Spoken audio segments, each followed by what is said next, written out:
Greetings everyone and welcome back. It's me again, Mr. Falah, your host here at English Community. But this time we are in a different place where we used to be. I'm thrilled and honored to give you the good news that English Community is now an official program of Mosul University, broadcasting from College of Arts Media's Department Studio. In this program, you'll be introduced to doctors, teachers, students, lecturers, and even English speakers from different departments and different universities in Mosul, and to discuss a wide range of subjects related prospectively to both teachers and students. In this episode, I give you Mr. Mahmoud, Waleed, Hashim. Thank you, Mr. Mahmoud, for accepting our invitation to the program. Thank you so much for having me. It's a great honor to be here, especially knowing that I am your first guest here with this new program, English Community, you said? Yeah. Yes. Good. I'm really honored. Thank you, sir. Before I kick this off, Mr. Mahmoud, I'm kindly asking you to give us a short and a wide introduction about yourself. Who is Mr. Mahmoud Waleed and what kind of certificates do you hold? My name is Mahmoud Walid, as you've introduced me. I have a bachelor degree and an MA degree in English literature. Currently, I am teaching at Al-Noor University College in Mosul, responsible currently for 2 courses, both of which are related to literature. Good. So let's go to the first question, Mr. Mahmoud. As an educator, what are the common challenges that the student face while their learning journey, and how can they overcome them? Well, until now I've noticed few issues that the students are struggling with. One of which is not having a strong basis or understanding or a good grasp over the language. And this is also going to be a huge problem, especially if students are learning at a Department of English Language or English Literature department. Because, they would reach this level without having the proper understanding of the language, and of course all courses are provided in English. So this is going to cause some sort of issues at the beginning and some sort of barrier that would prevent them from, learning and following their colleagues. Yeah. Other thing which is much more significant is the lack of passion. Even if a student, let's say if a student doesn't have a good understanding of English or is not proficient enough, with good work, he would improve himself, but the lack of passion is something dangerous because that would prevent him from improving in the first place. Good. Yeah. Good answering, Mr. Mahmoud. And for those who are not native English speakers but want to start learning English, what are the strategies to start to learn English from zero to mastery? Zero to mastery. Yeah. Well, all languages have forming skills, listening, speaking, reading, and writing. For sure. And the problem that I've noticed with most language learning programs that I've come across is that they immediately start with learning grammar. And in my opinion, this is not the correct take on it, because I would prefer starting with listening first. I think that listening is the most important skill of the bunch. Suppose we have a little child. This child, in order to learn the language of his parents, he needs to listen first. Once he listens, he will start to imitate and he will speak. Now we are moving to the second skill. When he becomes old enough, he would enter school and he would learn writing and reading. But notice how listening comes first. Grammar, of course, is important. Linguistics, of course, important. But what we lack, especially in our country, which is not a native country with English as a main language or second language, it's a foreign language. So listening is very crucial. Yeah. Actually, I face this with my students out of the program, and also I'm just clarifying this to our beautiful audience. Please, when you ever start to learn any language, you need to start to listen to that specific language, as Mr. Mahmoud just previously said. And you are going to, after that, you are going to have a conversation to include yourself in communities speaking that specific language, and of course reading, and the last one is writing. Unfortunately, our students are going directly for the first step to grammar, which is a bad thing. Besides the academic system, what activities, Mr. Mahmoud, do you think will benefit our students at Mosul University and the other universities? So. Well, I've noticed that once the students leave the lecture halls, they would have little to no contact with English. And this is the problem. In order to learn and be proficient, you need to be in contact with the language as much as possible. And what I suggest is something similar to what you're doing right now, starting communities, knowing new people, and try to speak only English with them. During my studying abroad, I've noticed this, that when students from different parts of the world are forced into a certain environment, the only common ground between them is English. Let's say you're from Spain, let's say, and I am from East Asia. The only way, the only method of communicating between each other is using Turkish, for example, because I studied in Turkey, or English in other cases. Once we prepare environments that would lead the students to solely use English for communication, I think this is going to be the best way in order to improve outside the academic sphere, universities and other places as well. Good. As you mentioned, that English community, they can use even to learn other languages, to start from, you have, for example, one of the social medias like YouTube's and other social medias, they are going to use English.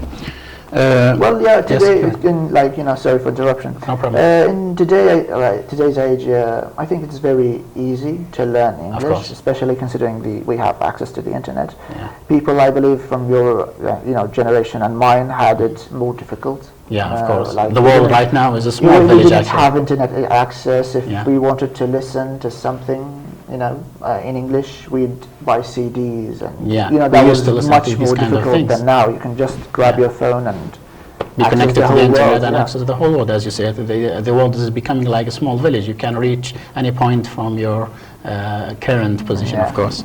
And let's move on to the next question, which is comparing our traditional classrooms with the more modern, rounded classrooms seen in some parts of the countries and universities abroad. What are the pros and cons, Mr. Mahmoud, and which one do you think or you believe is more suitable to our students? Well, modern classrooms, like when you use that term, I immediately think of projectors, smart boards, That's what I meant, classrooms, classrooms that are provided or have, some speaker system of some sort. And during my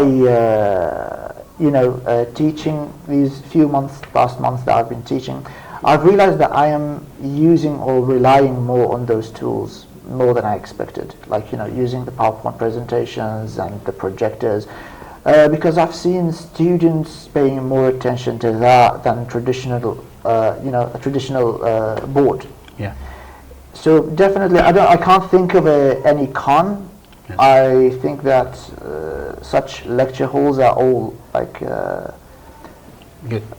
Pros. Yeah. There are pros, no cons. So you mean is you are using these tools to break down things to the students? I mean, the subject It's much to make easier. it like It's much easier. Visual learning as a visual learning. Exactly, like you said. Good. Because a photograph Sorry. on like a big photograph and a good looking PowerPoint presentation would grasp or grab the students' attention more than a traditional board. Yeah, for sure. Let's stop here, Mr. Mahmoud, and we're going to have our first break. Thank you, our beautiful audience. We are having a break, and we will be back soon enough. Don't go anyway, and we will be back short, inshallah.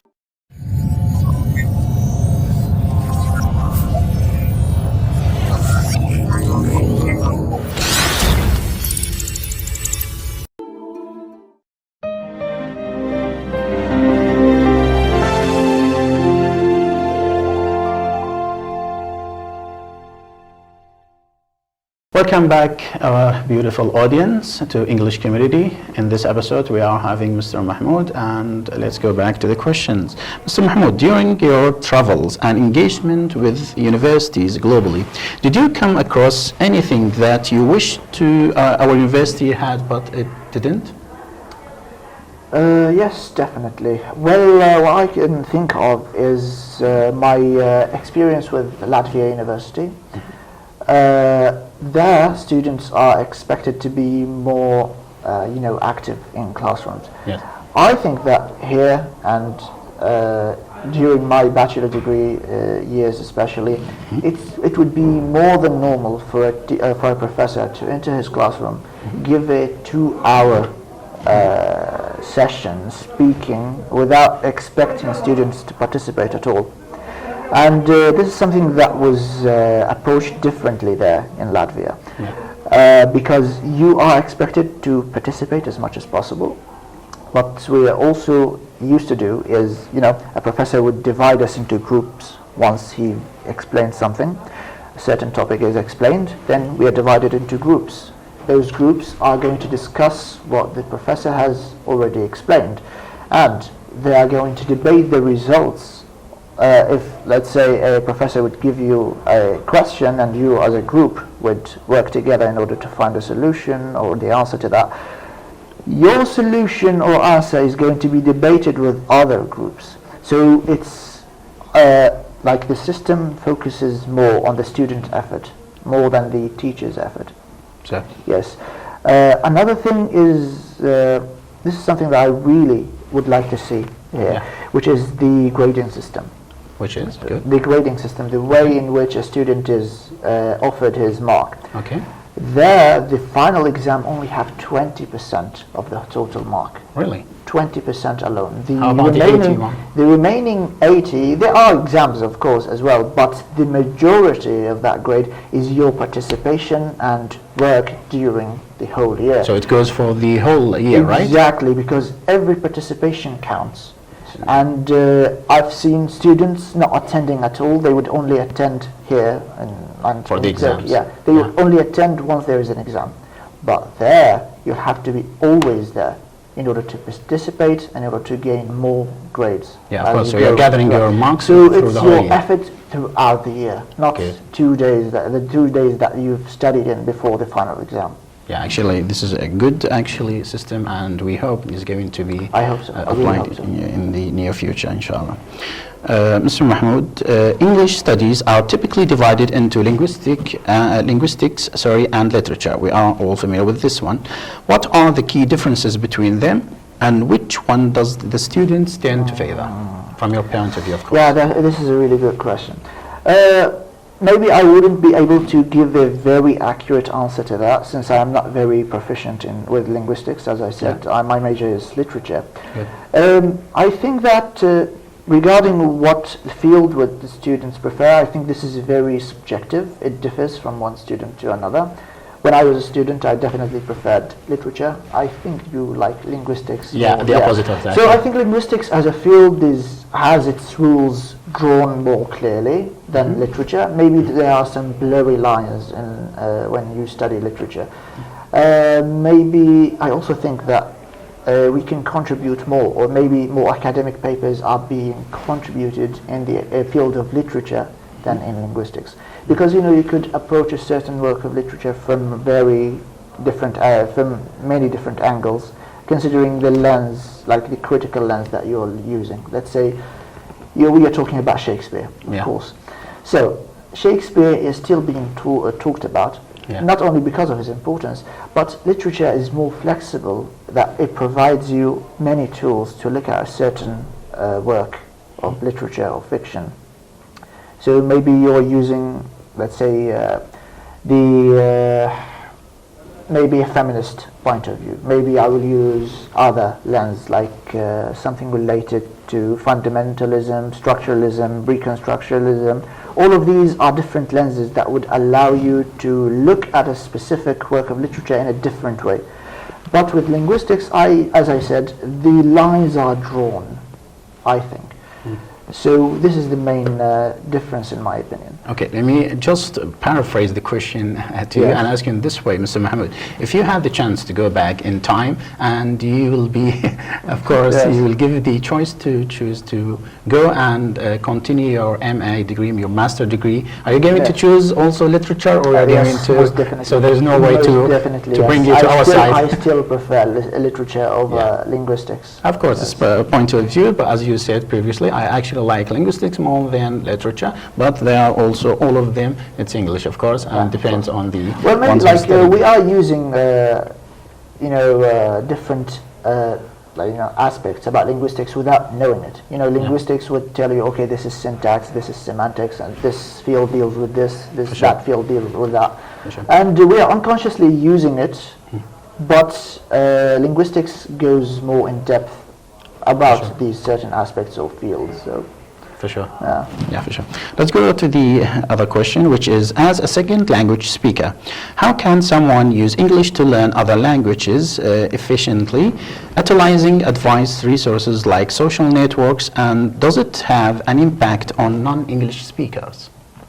Learning another language using English. Well, this is very actually good question. I use it actually. Well, because we were talking a few minutes ago about using the internet, or how easy it is to use internet at our age. And what you definitely would notice is that we have more academic sources in English than any other language. For sure. So naturally, if you want to learn, let's say, Russian, Spanish, or French, you would definitely see more sources about this topic than your own native language. So if I write on YouTube how to learn Russian and Arabic, I would definitely find fewer content creators than if I wrote that in English, because English is the academic language, it's the scientific language, and because of that, it will allow you to have more sources, more places to gain knowledge and wisdom from.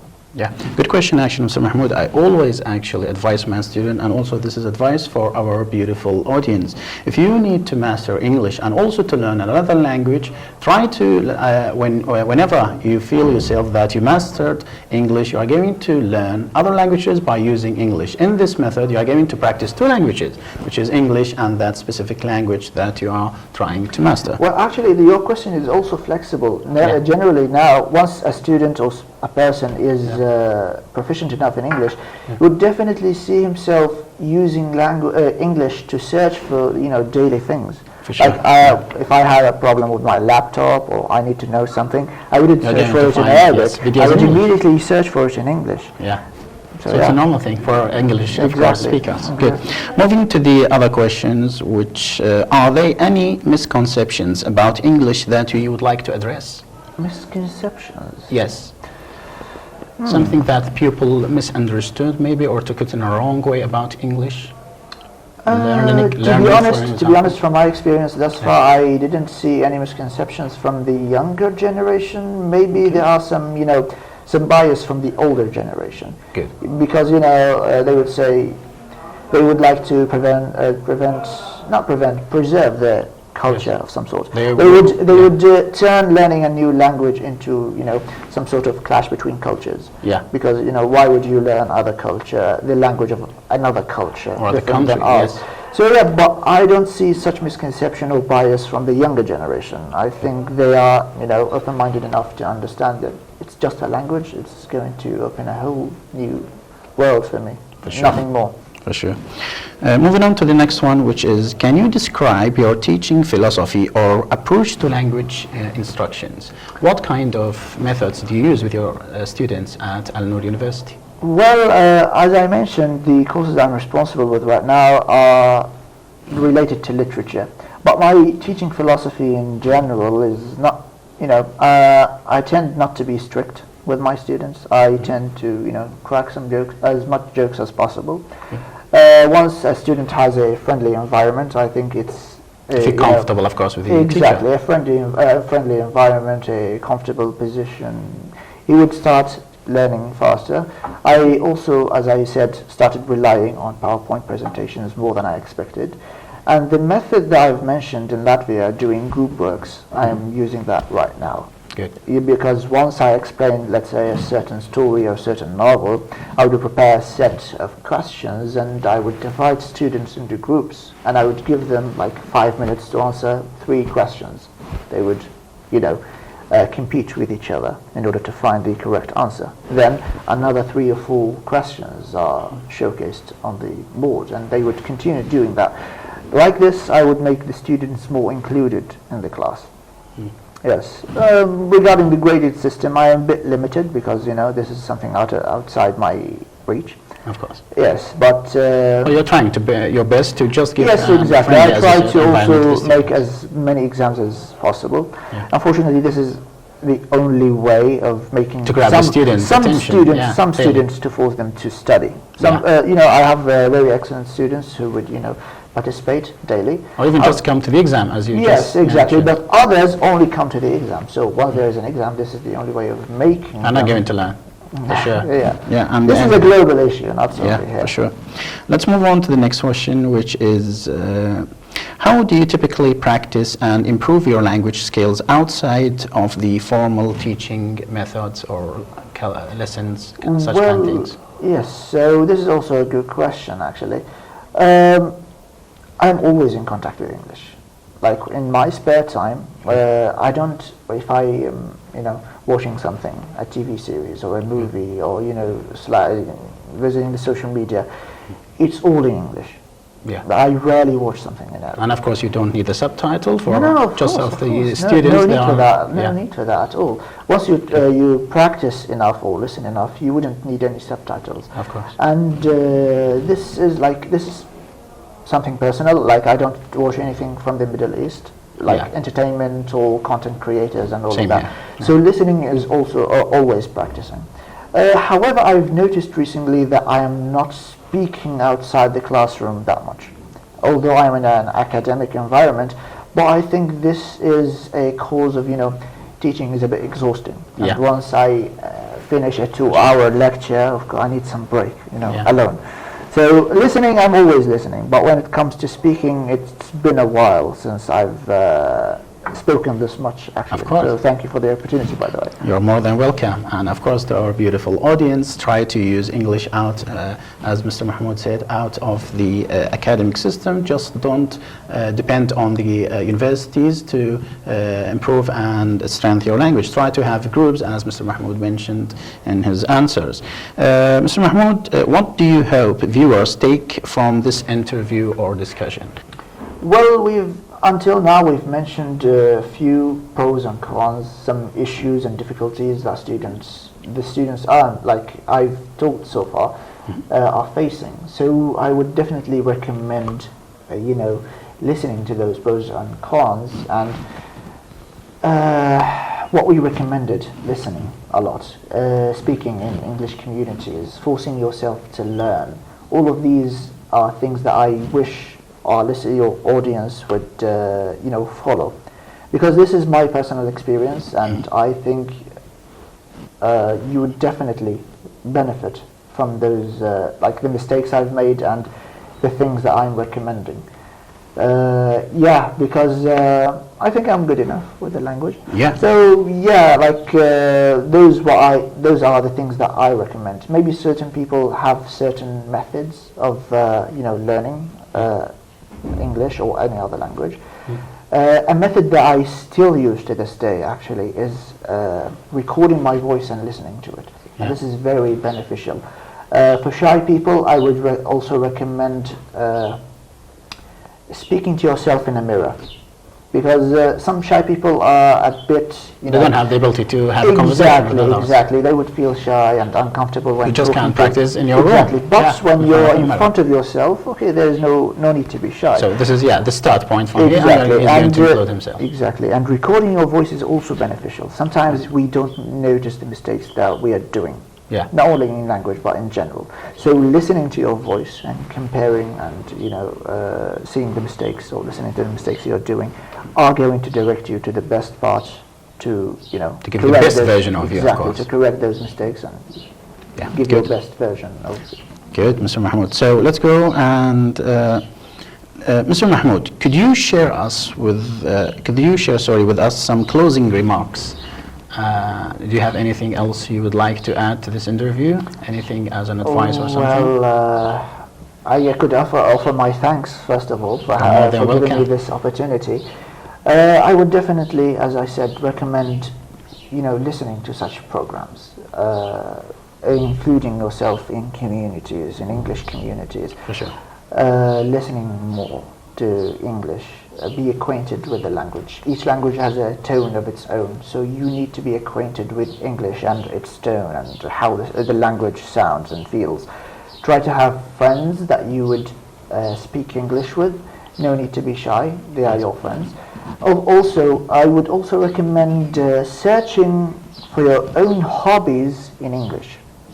By this way, all of us enjoy our hobbies, but searching for them in English, this is going to mix fun with, learning. You're learning and having fun at the same time. Let's say you're interested in technological, laptops and all of that. You're interested in sports, cars.